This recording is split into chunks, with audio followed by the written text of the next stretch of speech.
Welcome back to the deep dive. Today, I want to start by asking you to visualize something. It is a very specific, very modern form of torture. Okay, I'm with you. You're sitting at your desk, maybe it's late at night. The glow of the laptop screen is the only light in the room. And in front of you is a blank white page with a single blinking vertical line at the top left corner. The cursor. It is mocking you. It is absolutely mocking you because you have a task that, on paper, sounds simple. You have to write 3, maybe 4 paragraphs. That's all. That's all. But in those 4 paragraphs, you have to somehow summarize your entire existence, justify your value as a human being, and, politely beg for the privilege of paying your rent next month. And you have to do it without sounding desperate. Right. While simultaneously sounding incredibly enthusiastic about, data entry or supply chain management. Exactly. We are talking, of course, about the cover letter, that single most agonizing page of text. It really is. But here's the thing, and this is why we're doing a deep dive on it today. I always thought the cover letter was just a nuisance. A hoop to jump through. Formalities. A total formality. But we got this stack of sources today, centered around a really comprehensive breakdown of the concept. And it turns out this piece of paper it's heavy. It is surprisingly heavy. When you look at the research, the cover letter isn't just a formality at all. It's this bizarre intersection of psychology, economics, legal theory, and social signaling.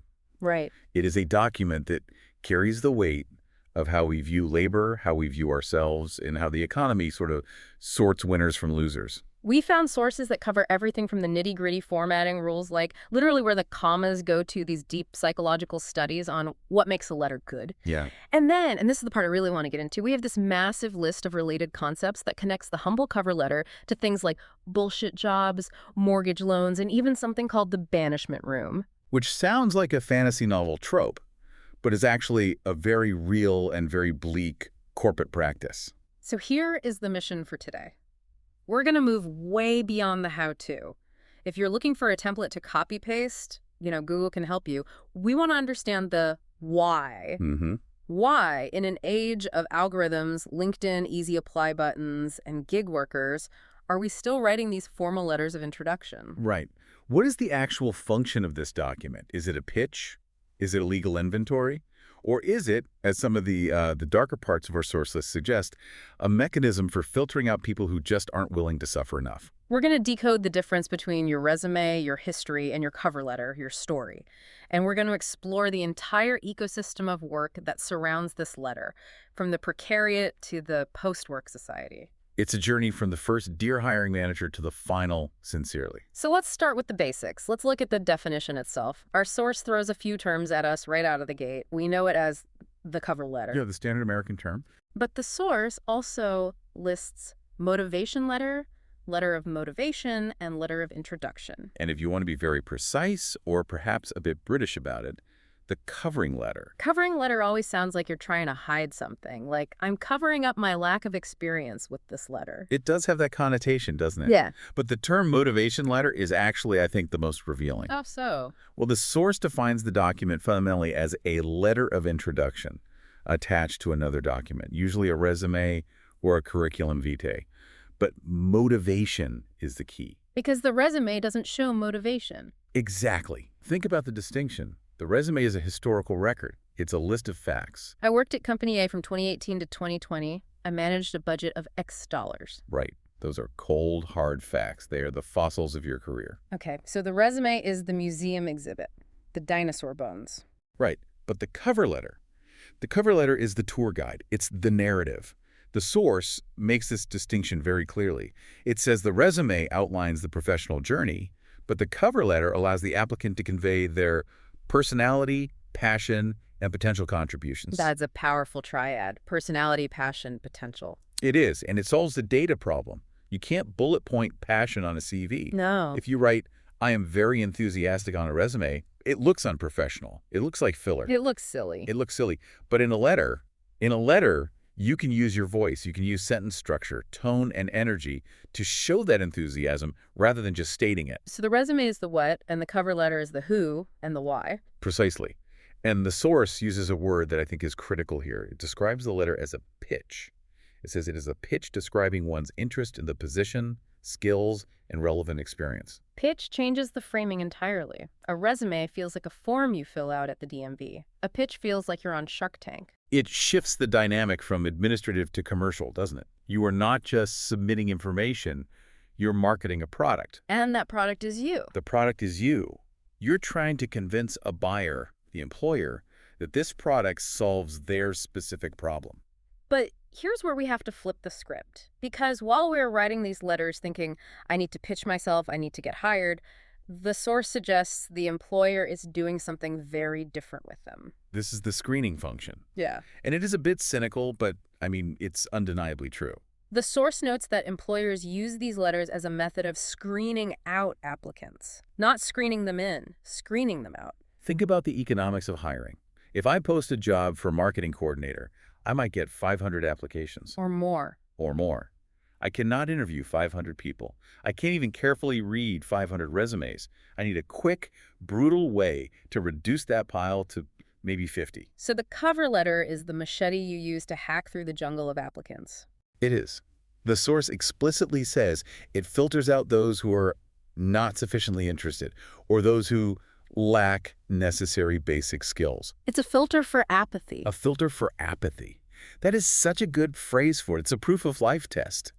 Or maybe proof of suffering. Proof of suffering. If you send a generic resume with no letter, or you use a template where you forgot to change the company name, which happens all the time. Oh, all the time. You have signaled apathy. You have signaled that you were just clicking buttons. So the mere act of writing a custom letter, even if it's not a masterpiece, is the first test. It proves you have the endurance to sit down, read the description, and type out sentences that are specific to this one opportunity. Exactly.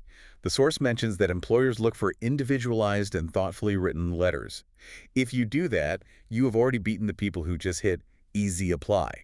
You have passed the apathy filter. This connects to something else I saw on the source list, a term that's become really popular lately, the concept of the personality hire. Yes. This is a term that has really taken off, especially on social media, but it's rooted in real organizational psychology. The personality hire is usually, the joke about the person who isn't great at the job but is fun to have at happy hour. That's the meme version, for sure. But the serious version is listed in our source as personality job fit theory. Okay, personality job fit theory. Let's unpack that. The idea is that skills are only half the equation. You can be the best coder in the world, but if your personality is abrasive, or if you need constant supervision, or if you just hate collaboration, you could be a disaster for the team. You could be a total disaster. The resume proves the skills. The cover letter is the primary document for establishing the personality job fit. It's where you signal, hey, I'm normal, I'm pleasant, I speak your language. It's where you signal conscientiousness. Are you careful? It's where you signal agreeableness. Are you polite?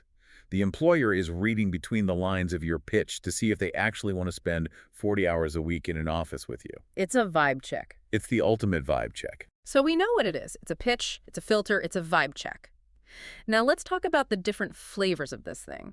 Because I think most listeners assume a cover letter is just a cover letter, but the source breaks it down into a taxonomy. Yes, and knowing which category you're operating in is crucial for your strategy. The source identifies two main types of employment cover letters. The first one is the classic, the one everyone knows, the letter of application. This is what 90% of cover letters are. The source defines it as responding to a specific advertised opening. Right. The company puts up a bat signal saying we need an accountant, and you respond. Standard operating procedure. You are reacting to their need. You are filling a slot they have already defined. But the second type is where the real hustlers live, the letter of inquiry. A cold call. The source defines this as expressing interest in an organization when the job seeker is uncertain whether there are current openings. This is the unsolicited pitch. It's you, the job seeker, being proactive. It sounds kind of terrifying, just writing to a company out of the blue and saying, hello, I exist, and you should probably hire me. It is bold. It takes a lot of guts. But it's a strategic tool to access what economists and our source list call the hidden job market. The hidden job market. I love that term. It sounds like a secret level in a video game. It basically is. Statistics vary, but a huge percentage of jobs are never publicly advertised. Really? Oh, absolutely. A manager knows someone is quitting next month, but hasn't posted the ad yet. Or a team is overworked and thinking about hiring, but hasn't gotten approval. Or maybe they just want to hire someone through their network to avoid the whole 500 applicant problem. So the letter of inquiry is about timing. It's about getting there first. It's about preemptive striking. By sending a letter of inquiry, you are trying to intercept the hiring manager before they go to the open market. You're trying to reduce what the source calls frictional unemployment. Frictional unemployment. That's one of the economic terms in our list. Break that down for us. It refers to the time lag between jobs. The time you spend searching, interviewing, negotiating. That is friction in the economic machine. It's the inefficiency of matching a worker to a job. Exactly. The letter of inquiry tries to grease the wheels. It says, I am here, I am ready, let's skip the public search. Let's reduce that friction. If you send a letter of application, you are one of 500 applicants. If you send a letter of inquiry, you might be the only applicant. Precisely. High risk of being ignored, but infinite reward if you hit the mark at the right time. Now, there is a third variant mentioned in the source that I found really funny and also, kind of sad. The internship cover letter. Ah, yes, the student paradox. The source notes that students are often asked to submit a cover letter, and it says these letters should include examples of extracurricular and academic experiences, which makes sense because they don't have a professional journey to talk about yet. Right. You mine your life for data.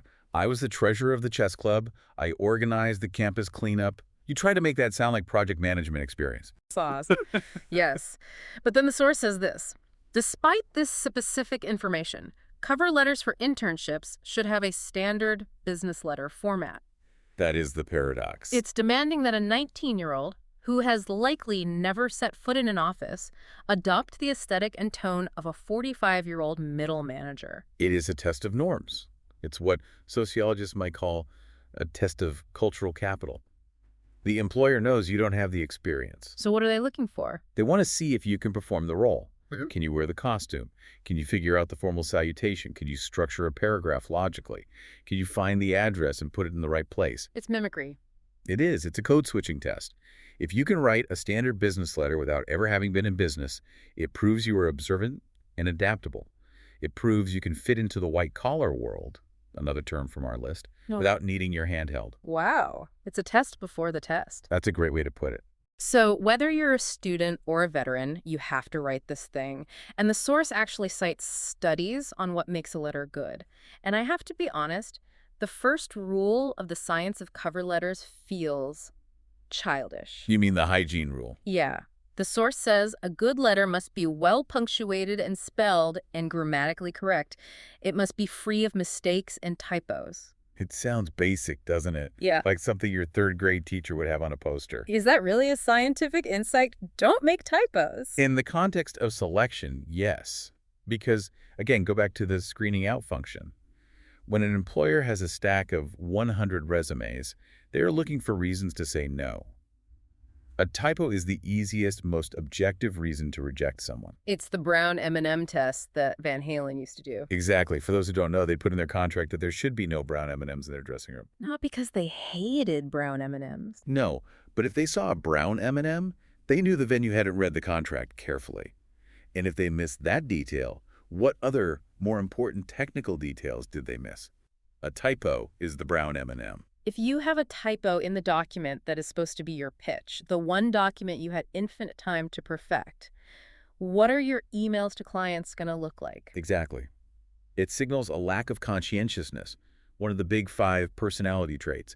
It's a huge red flag. So hygiene is the baseline. If you pass that, what's the next level of science? Chronology and narrative.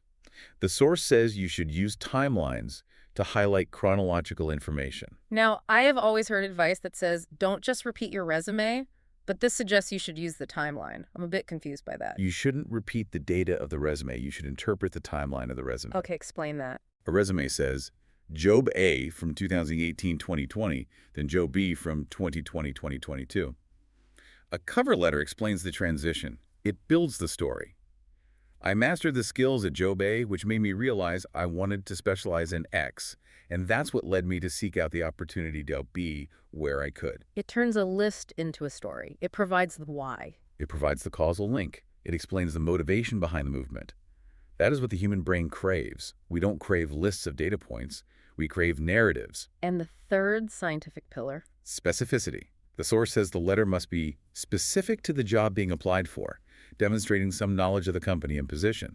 And it explicitly says you need to reference the latest job positions. This is the up-to-date rule. It connects back to that apathy filter we were talking about. It's the part that kills people. This is the real work. You have to research the company. You can't just say, I love your company and its amazing products. You have to say, I was so impressed by your recent Q3 initiative to expand into the Southeast Asian market because my experience in regional logistics. Precisely. You have to prove that your letter could only be sent to this one specific company for this one specific role. That is a great rule of thumb. If it's modular, it's mediocre. Exactly. If you can swap the company name and the letter still makes sense, it's a bad letter. And the source ties this all together by describing resumes and cover letters as marketing devices. Which goes back to the idea of the pitch. In marketing, personalization is everything. You are the product. The cover letter is the ad copy. And nobody likes a generic junk mail flyer. To current resident. Exactly. You want it to say, Dear hiring manager's name, I saw your specific problem, and I have the solution. Okay, so that's the job hunt. We get it. It's a pitch, it's a filter, it needs to be typo-free and specific. But this is the deep dive, and we promised we'd go weirder. And here is where it gets really interesting for me. The pivot to the non-job world. The source has a section called Other Uses, and it turns out cover letters aren't just for job seekers. They are used in, and I quote, loan applications, mortgage loan, contract drafts and proposals, and executed documents. Yes. This broadens the definition significantly. Suddenly, it's not about passion. It's about something else entirely. I'm just picturing writing a cover letter for a mortgage. Dear bank, I have a burning passion for interest rates. I have dreamed of paying you money on a 30-year schedule since I was a small child. Collapse. Well, the passion element we talked about, that recedes here. In a job letter, you persuade with passion and personality. But in a mortgage or legal cover letter, the persuasion is different. What are you pitching if not passion? You are pitching order. You're pitching clarity and competence. The source says such a letter might simply be an inventory or summary of the documents included. Like a table of contents. That doesn't sound very persuasive. But it is, in its own way. Imagine you're a loan officer. You get a messy, disorganized stack of bank statements, tax returns, and pay stubs. It's chaos. Then, you get a file with a crisp cover letter on top. Enclosed are the requested documents, organized by year. Please note that the large deposit on January 1st was an annual bonus, as explained in Exhibit A. The withdrawal on March 5th was for a down payment on a car, documentation for which is in Exhibit B. Oh, I see. You are pitching yourself as a safe bet, as someone who has their life together. You are pitching competence. You are pitching stability. The source mentions these letters discuss expected future actions. You are framing the narrative for the reader. Here is my financial past. Here is why my financial future is secure and why you should trust me with this huge sum of money. It's all about control. It is. Whether it's a job or a loan, the person on the other side of the desk has a huge stack of paper. They're confused and overwhelmed. The cover letter is your chance to hold their hand and say, don't worry, I've made this easy for you. Here is how you should read this. You are the narrator of your own documentation. Exactly. Okay, I want to move into what I think is the meat of this deep dive. The source material provided these massive lists under See Also, categories, and further reading. And honestly, reading through these lists felt like reading a map of the entire modern human condition regarding work. It really is an ecosystem. You pull on the thread of cover letter, and you unravel the whole tapestry of labor in the 21st century. So let's start with the section I'm calling The Gateway to What? The source lists different classifications of work that a cover letter might unlock.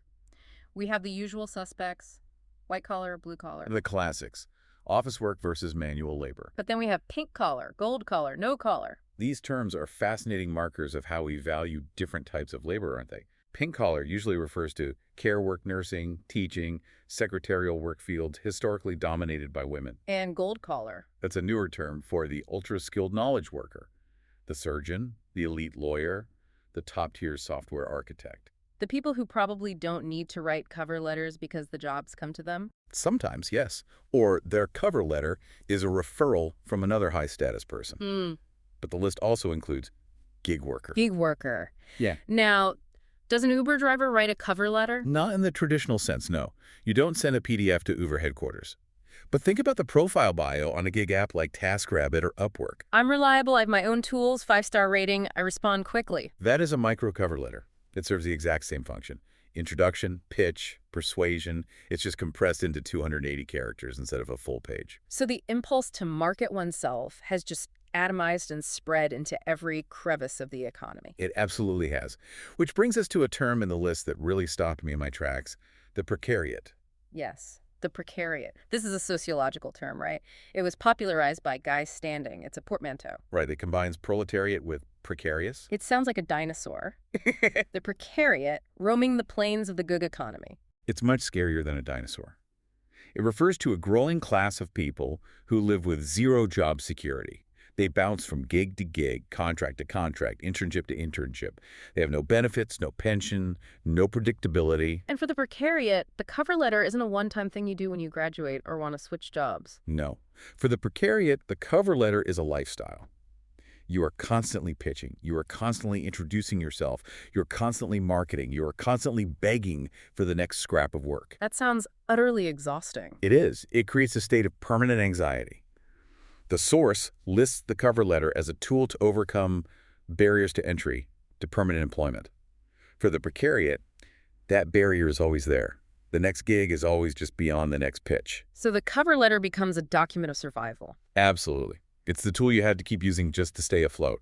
And that survival struggle takes us to the hiring gauntlet. The sourceless cover letter, alongside a bunch of other hurdles, drug testing, background check, simultaneous recruiting of new graduates, and one that seems really counterintuitive, overqualification. It's an obstacle course. And the cover letter is just the first wall you have to climb. Let's talk about overqualification because that seems backwards. If I'm overqualified, shouldn't I definitely get the job? You would think so. But this goes back to that personality job fit theory we talked about earlier. How so? If you're overqualified, the employer worries about fit. They think he's going to be bored, or she's going to leave as soon as something better comes along, or he's going to be expensive and demand a raise quickly, or even she might want my job. So you get rejected for being too good. Correct. So the cover letter becomes this bizarre exercise in threading the needle. You have to sound smart, but not too smart, experienced, but willing to learn. You have to modulate your pitch to fit the container they have built for the role. You have to dim your own light to fit in the room. Often, yes, you have to downplay your experience to seem like a good fit. And all of this happens before you even get to onboarding or induction program, also listed in the source. You are jumping through all these hoops just to get to the starting line. And what is waiting for us at the starting line? Well, the See Also section has some pretty grim news about that too. Size, the dark side of the workplace. This part of the list is bleak. The list includes bullshit job, bore out, Sunday scaries, toxic workplace, narcissism in the workplace, psychopathy in the workplace. It is a rogues gallery of corporate dysfunction. It really is. And it makes me think about the emotional state of writing a cover letter. You are sitting there manufacturing all this passion and excitement, writing about how thrilled you would be to join this amazing team. And you might be pitching yourself into a toxic workplace run by a clinical psychopath. That is the tragedy of it. The cover letter is an optimistic document. It has to be. It assumes the job is worth having. But the source reminds us that many jobs are bullshit jobs, a term coined by the anthropologist David Graeber. Right. Jobs that serve no real purpose. Even the people doing them know it. Exactly. And that leads directly to bore out. Which is different from burnout. Very different. We all know burnout, working too hard, being overwhelmed. Bore out is the opposite. It's the profound psychological stress of being chronically under-challenged, of sitting at a desk pretending to work for 8 hours because you have nothing meaningful to do. So you write a passionate letter to get a bullshit job where you suffer from bore out and get the Sunday scaries every weekend thinking about it. And you do it because the alternative is unemployment, which the source also details. Let's talk about that. The source breaks down unemployment into these specific types. Frictional, which we discussed, the time between jobs, but also structural unemployment and technological unemployment. These are the macro forces that are so much bigger than your cover letter. Structural unemployment means the economy is fundamentally shifted. Maybe you are a master coal miner, but the economy is shifting to solar. Your skills don't match the new structure anymore. Your cover letter can be perfect, but there's no job for you to get. Precisely. And technological unemployment. Robots, AI, automation. Machines are coming for the jobs. So does a cover letter matter if the problem is structural or technological? That is the scary part. You can write the best cover letter in history, You can have perfect grammar, a compelling narrative, and deep, genuine passion. But if you are facing technological unemployment, if a piece of software can do your job for free, the cover letter is useless. It is a key that doesn't fit any door. The source also lists jobless recovery. That's when the economy grows, the stock market goes up, but companies don't hire. Exactly. Productivity increases through technology or squeezing more out of existing workers, but jobs don't come back. In that environment, the cover letter becomes even more desperate. The competition becomes fiercer for the few scraps that remain. It really highlights that the cover letter isn't just about you. You can do everything right and still fail because of these massive economic tides. It's a humbling realization, isn't it? We tend to personalize rejection. They didn't like my letter. But often, it's just that the structure of the economy has closed the door. Before we wrap up, we have to look at the other end of the life cycle. We've talked about the hello, the cover letter, but the source list also includes the goodbye. The letter of resignation. The evil twin. It really is. Think about the tone difference. The cover letter is expansive. It opens its arms. Please let me in. I have so much to give. I'm so passionate about your company's mission. It is seductive. And the resignation letter? It is contractive. It is cold. It's often just 2 sentences. I hereby resign my position, effective 2 weeks from today. It is legalistic. It closes the door. It's usually the shortest, most carefully worded letter you ever write. Here is my notice period. Done. All that passion is gone. But the source lists some other ways the relationship ends. Not so nicely. Pink slip and constructive dismissal. Constructive dismissal is a nasty one. That's when they don't fire you because maybe they don't want to pay severance or deal with a lawsuit. But they make your life so miserable that you feel you have no choice but to quit. They take away your projects, they move your desk, they stop inviting you to meetings. Exactly. They construct a situation where dismissal is the only rational option for you. It's a way to force a resignation. And that leads to the weirdest and most evocative term in the entire source list, the banishment room. Yes, this is a fascinating and horrifying concept. Banishment room. It sounds like something from a medieval fantasy. Take him to the banishment room. Yeah. What is this doing in a list about modern employment? It is a real practice. It's most famous in Japanese corporate culture, where it's called oidashibeya, but variations exist everywhere. What is it? What happens in there? It's a room where employees are sent when the company wants them to quit, but can't legally fire them easily. In the banishment room, you have no work. You have no tasks. You might be told to stare at a TV screen all day, or read the company manual over and over, or do pointless, mind-numbing data entry. You are just there. You are banished from productivity. You are stripped of your purpose. The goal is to induce such severe bore-out and shame that you voluntarily hand in that letter of resignation. That is psychological warfare. It is. And it brings us full circle back to the cover letter. Why do we write these letters? Why do we agonize over the pitch? Why do we fake the passion? We do it to stay out of the banishment room. We do it to secure our place in the tribe. We do it to avoid the pink slip.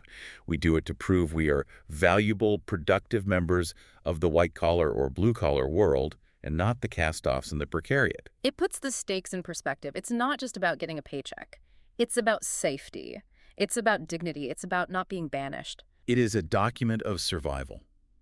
It is the shield we forge to protect ourselves from the chaos of the market. So let's bring this all together. We have taken this one sheet of paper, this source of so much anxiety, and we have really turned it inside out. We have. It's so much more than a letter. We've learned that it's not just a summary, it's a pitch. It's a marketing device. It's a crucial filter for apathy. And it's a document of emotional labor. It requires us to perform a version of ourselves, the best, most enthusiastic, typo-free version, to navigate a really complex and sometimes hostile world. It's a tool we use to try and find that elusive person-environment fit, to find a place where we won't suffer from bore-out or end up in a toxic workplace. It is the bridge between the individual and the economy. It is how we negotiate our value. And it serves legal functions, too. It creates order out of chaos for mortgage brokers and lawyers. It frames the narrative. It is about control. In a world where we often feel powerless against the economy, against the hiring gauntlet, against the algorithms, the cover letter is the one moment where you have the floor. You hold the microphone. You get to tell your story exactly how you want it told. I love that. It's a moment of agency in a process that feels like it has none. It is. And that's maybe the one hopeful way to look at it. So what does this all mean for us, for the listener who might be staring at that blinking cursor right now? tonight. I think we should look at one final term from the see also list. It's a term that suggests a very different future. Which one is that? Post-work society. Post-work society. That sounds nice. A little utopian, maybe? What does it mean? It is a theoretical concept. It imagines a society where automation, AI, and technology have advanced to the point where human labor is no longer necessary for survival. A world where work is not the center of human existence. So in a post-work society, do we still write cover letters? That is the provocative thought, isn't it? If we don't have to sell our labor to survive, if we don't have to pitch our personality and passion just to pay rent, does the cover letter become a historical artifact? Will future generations look back at our letters of motivation in a museum next to, I don't know, a blacksmith's hammer? I think they might. They might look at them and say, wait, you had to beg, you had to market yourself, you had to pretend to be passionate about spreadsheet management just to eat. It will look like a strange, elaborate, and slightly sad ritual from a barbaric time. Exactly. Grandpa, tell me about the time you wrote a letter of inquiry. It will seem completely absurd. But for now, we are not in a post-work society. Not even close. We are very much in a work society. We are here. And we have to write the letter. We do. We have to pitch. We have to market. We have to survive.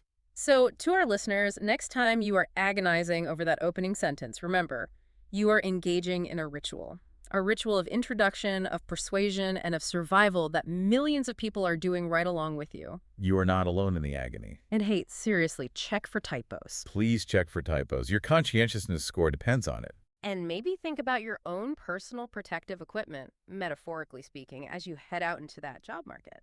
Thanks for listening to this deep dive into the lost art and the anxiety of the cover letter. We'll catch you next time.